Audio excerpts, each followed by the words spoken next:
Hey everyone, and welcome to DnD Horror Stories with DnD Doge.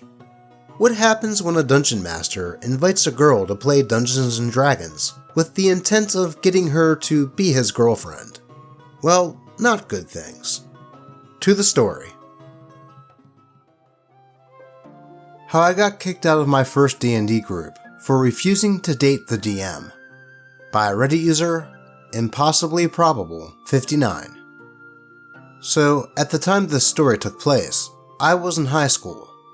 I, a 16-year-old female, was approached by a guy, 18-year-old male, asking if I wanted to join his D&D group after he overheard me talking to a friend about D&D. I went to a small school, so I knew most people, and he seemed pretty harmless. It was a group of 6, including me and the DM. They were all 17 or 18, and I was the only girl in the group. We played at the DM's house, and I didn't see any crazy red flags initially.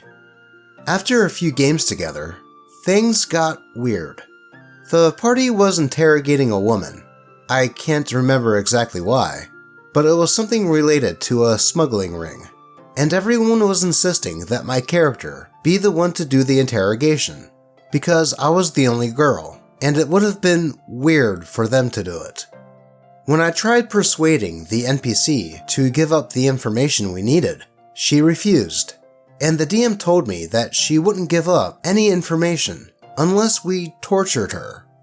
I told him that I really didn't want to do that, and he said that I was being a bad player for, quote, disrespecting him as the dungeon master. Everyone kept pushing me, and I ended up excusing myself from the table, and the DM eventually moved on and let someone else do the rest of the interrogation. That was the first major red flag that I wouldn't enjoy playing at that table. But I really wanted to play the game, and I was an anxious teenager who really wanted friends who shared my interests, so I persevered. Apart from this, there were a lot of small moments that made me uncomfortable. Male NPCs hit on my character every other session, and the DM would not stop trying to get me to describe myself harming people.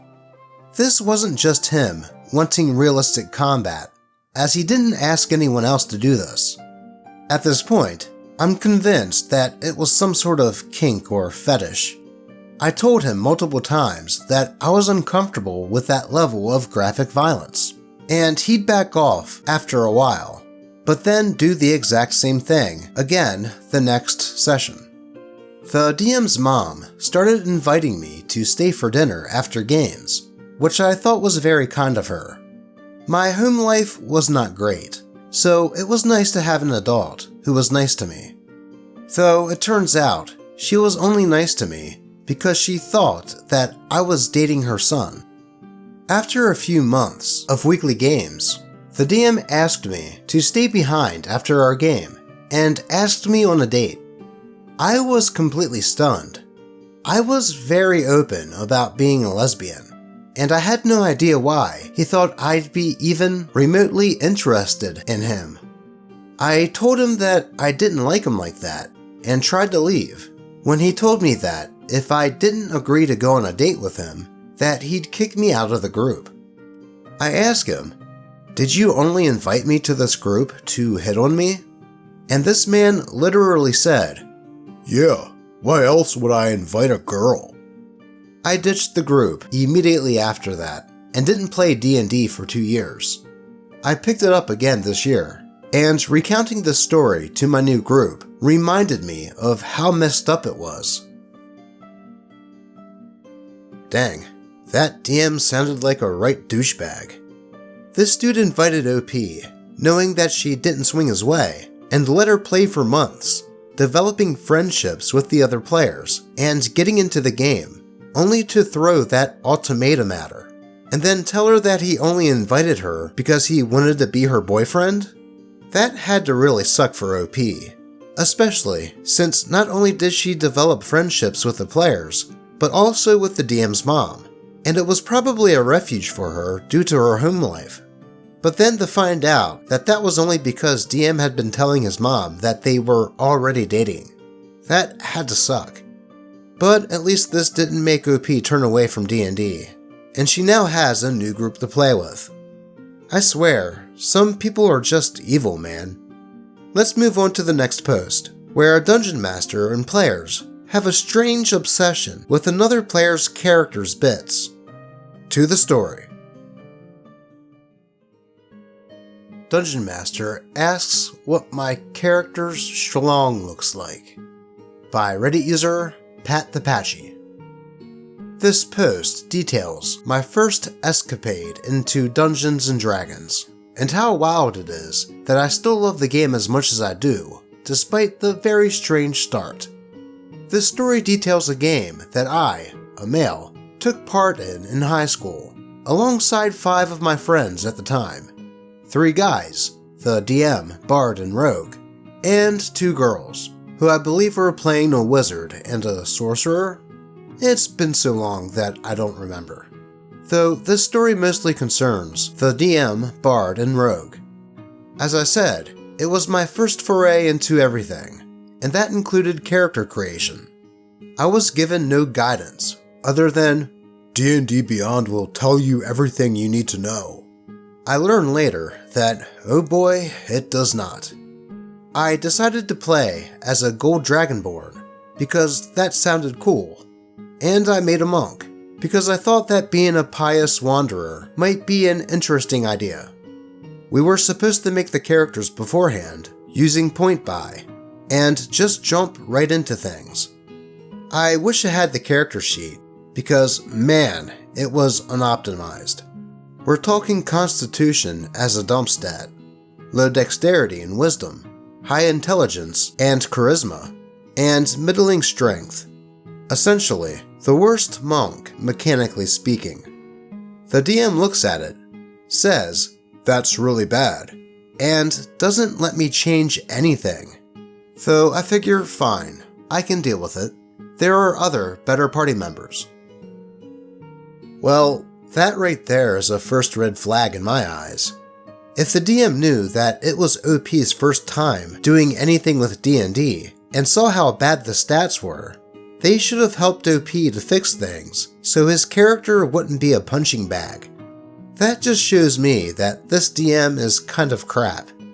But that is just my opinion. We do the classic thing. Meet in a tavern, fight some goblins, get some coin, and do more fights. It's at this time that I realize that my character is lacking in the stats that it needs.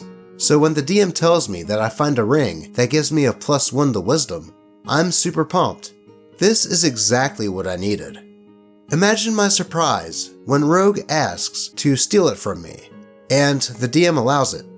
So I lose the ring. But later, my character notices the ring is missing, and spies that Rogue has it.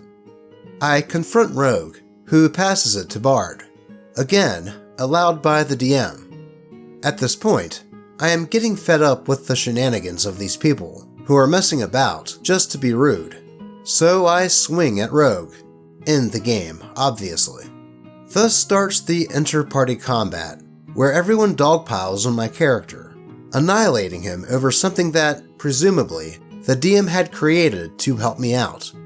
I figured, fine. I knew enough about D&D to know that I will most likely have to make a new character, who can be more optimized.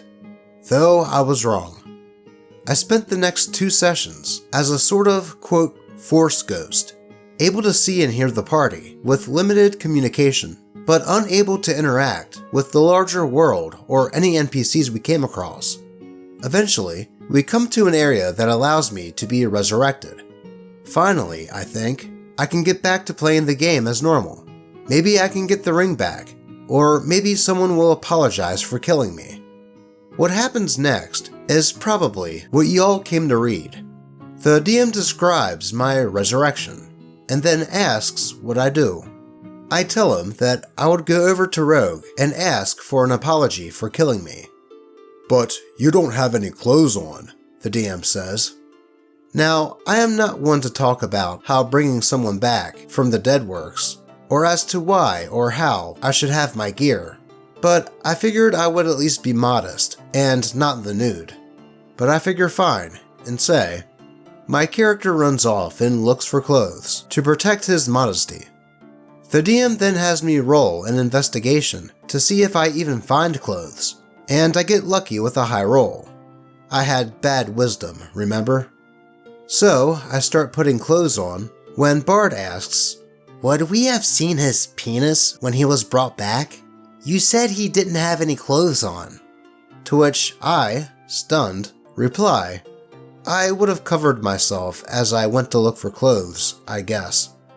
Rogue then asks to stealth to see if he can, quote, "sneak a peek." It is at this point myself and the rest of the party are deeply uncomfortable with the conversation. It is clear that DM, Bard, and Rogue are enjoying it though. The DM allows it, Rogue rolls, and it's low. Phew, I think to myself, I'm safe. But, "That passes," the DM says. "He gets a good look. Describe what Rogue sees. What does Monk's penis look like?" I don't answer, and try to move us along. The DM asked again, and I refuse. The DM then tells Rogue, "It's whatever you like then." To which we then get to hear an in-detail description from Rogue about what he thinks. The session ended pretty soon after that, and that was the last time I ever played with that group. As bad as that was, I still liked the idea of D&D, and got very lucky that I met people later who have helped me both play and learn to DM games. But yeah, that's all for now. May the wind be in your sails, and the stars shine above. Well, that certainly was odd for them to spend so much time on the description of OP's unmentionables. But I would say that that isn't the true horror story here, but just a part of it. That entire group, aside from the women, as they weren't mentioned much, sounded like a bunch of a-holes in my opinion. First, the DM, for not letting OP change his stats before the game started, so his character wouldn't be horrible. And then, the other party members, for taking an item that the DM likely gave to OP to help him out since his stats were crap. Not to mention, the DM allowing the PvP, which it seemed like OP didn't mind since he assumed that he would be able to make a new character. But then, the DM didn't allow that, and OP basically had to sit there until the whole ordeal with him getting resurrected happened. I don't blame OP for leaving after all of that, and I am glad to hear that this didn't sour OP's taste for D&D, and that he still plays, and even DMs to this day. Now, before we move on to the next post, I think Lucky would really like it if you rolled a crit on that like button and subscribed. What are you doing?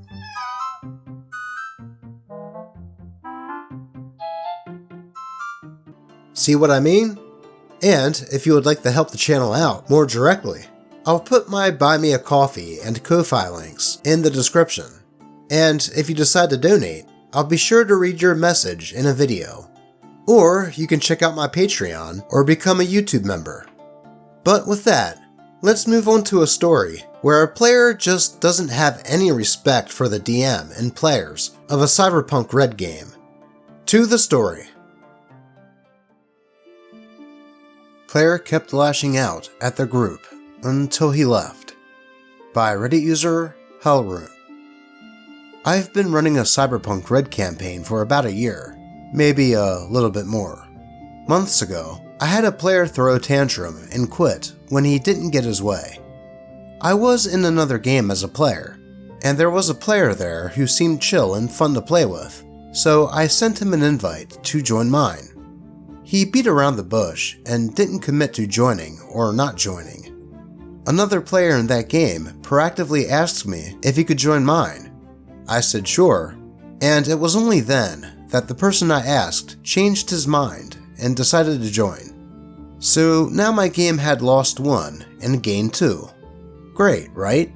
Except problems began to emerge with the player I invited over time. As I grew to learn, When he got into a bad mood or had issues going on in his private life, he couldn't keep it separate from the table. He'd start disengaging from the game, or having his character act unnecessarily petty or hostile to other players. And after the game, he freely admitted that he did that because he was feeling some type of way. Sometimes it was because he, quote, felt ignored. Sometimes it was because he didn't like any of their or my decisions, etc. But if I asked him to give me examples of why he felt ignored, and what I could do so he doesn't feel ignored, he couldn't give me answers other than he can't handle not being the center of attention, and he'll try to do better. Wow. I have to say that this is the first time I've ever heard of a player admitted to having main character syndrome. He was also a very inconsiderate player towards me as a game master and the other players at the table. Frequently, he'd interrupt me when I started to describe a scene to ask a question or to try to do something else.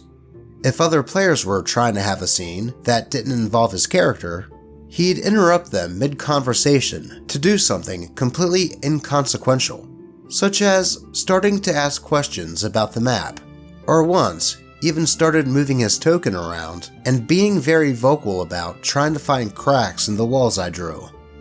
We use Foundry Virtual Tabletop, where I have to manually draw walls on the map. At one point, I designed a major story quest line around his character and an NPC that he requested to be involved more.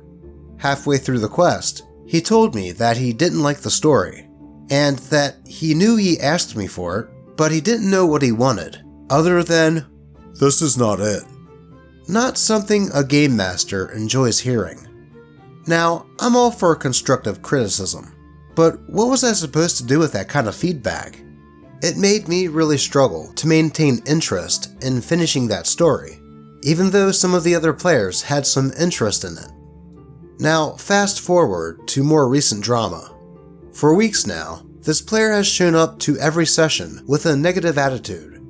He had his character completely separate from the group and refused to interact with them.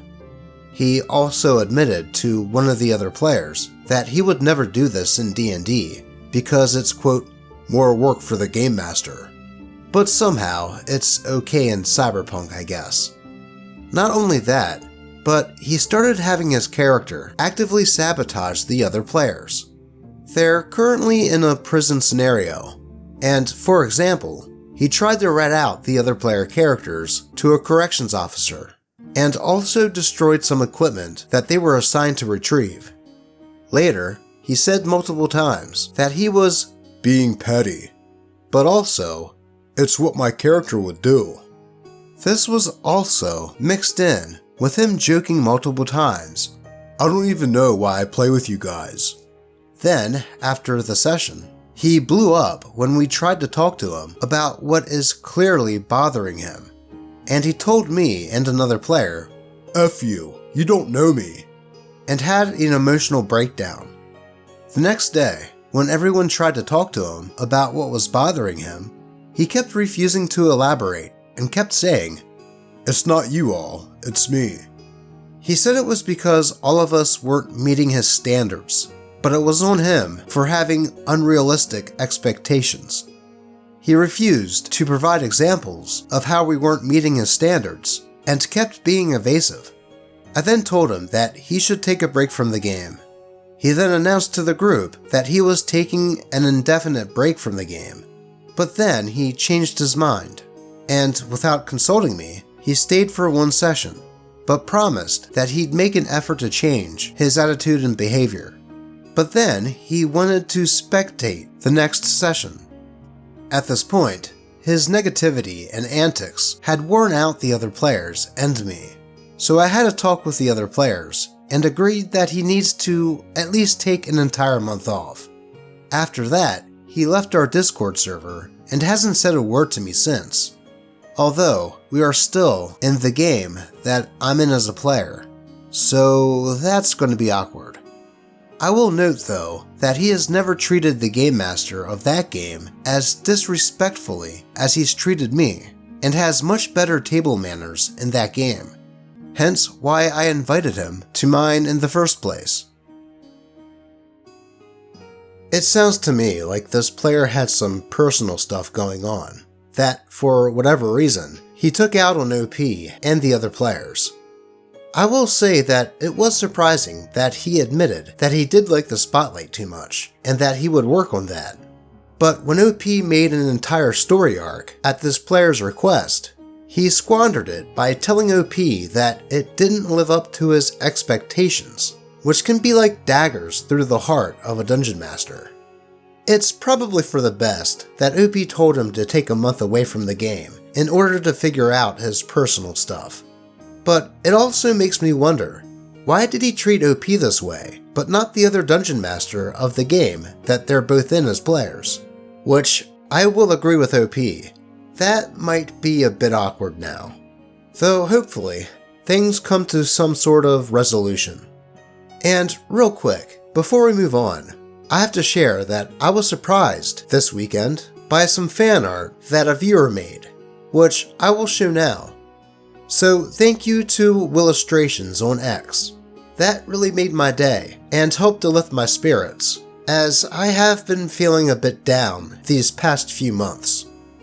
But with that, let's get to a story where the horror starts before the game can even begin. To the story.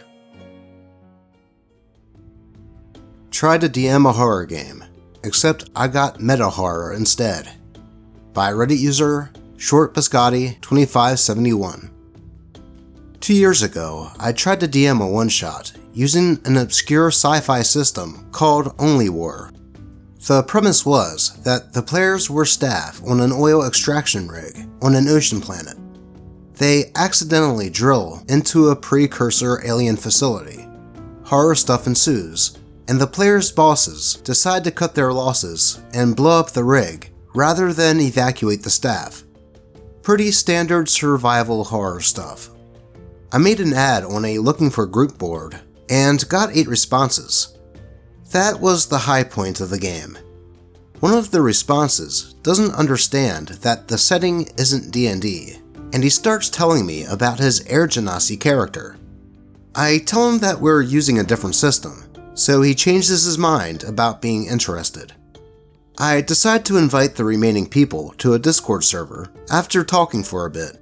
7 possible players. We begin to discuss characters. One player wants to play a character from a related system.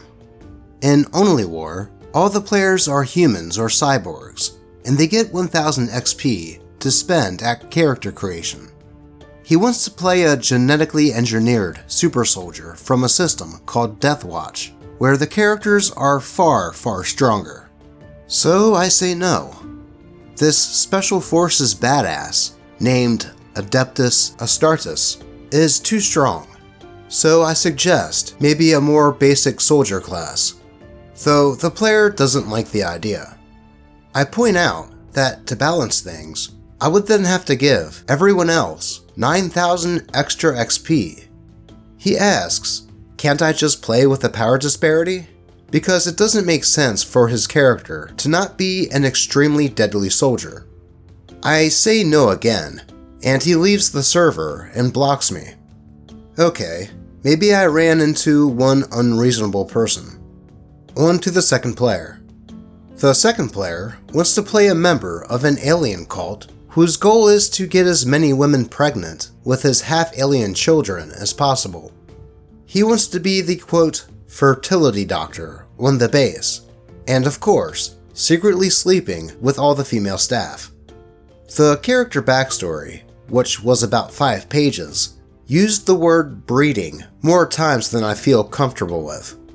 Also, pheromones and fertile body, just for that extra ick factor. It was like something you would find on DeviantArt at the end of the search results. I tell him in more words to cut the fetishy crap out, but he doesn't like that and also leaves the server. Then the third player leaves without saying anything to me. This was about 3 days before the game starts. The fourth player, a woman, messages me. Apparently, the quote, breeding player was messaging her from several accounts after he left, and was really keen to tell her about his character concept. She then feels creeped out, so she's leaving the game. About a day before the game, the 5th player tells me that he's also leaving, because 7 players is too many for him, even though at that point he is one of 3 players remaining, and he should have known that. On the day of the game, I had 2 theoretical players. Obviously not enough, but I can tone the combats way down and still manage a tone of isolation and dread. There's still hope. The game starts, and 1 player shows up, on time even, with a correctly filled out sheet. So I'm back to being optimistic. We sit awkwardly in voice chat for about 20 minutes, waiting for the 7th player. And eventually he says, "Yeah, I'm gonna go." And I can't really blame him at that point. I'm ready to write the whole thing off as a train wreck and sit down to do something else. But then, 19 minutes after the game was supposed to start, the 7th player starts pinging me on Discord. He's apparently ready to play, and asks, "Where is everyone?" I tell him that the game isn't happening, so he calls me a crap DM and leaves, and then the server is completely empty, except for me. So I deleted the server, and didn't play RPGs for about a year. This was the worst experience I ever had GMing. Wow, talk about disheartening. I can understand trying to set up a game with complete strangers from a looking for game board, and losing a few before the game even starts due to incompatible expectations, like the player that wanted it to be D&D and the super soldier player. Even the player that wanted to, quote, breed the female staff, which, if he didn't leave of his own volition, would have probably been kicked due to being a creep. But then, there are the mind-boggling ones, like the player that left due to there being too many players, even though they were down to like 3 at the time, and the woman leaving because of a player that was already gone. I think there might have been some communication issues there. But then, at least one of the remaining 2 showed up, but left after the second one didn't show, which, like OP, I can understand. But then, for that last player to show up super late, and then have the nerve to call OP a bad DM was just rude and ridiculous. Overall, this whole ordeal was a train wreck, and not by OP's fault at all. And I can almost understand not wanting to play a tabletop RPG for a while after that experience.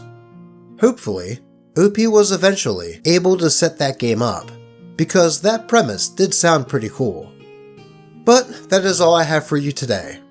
As always, I appreciate all of you, and hope that your games remain horror story free. Until next time.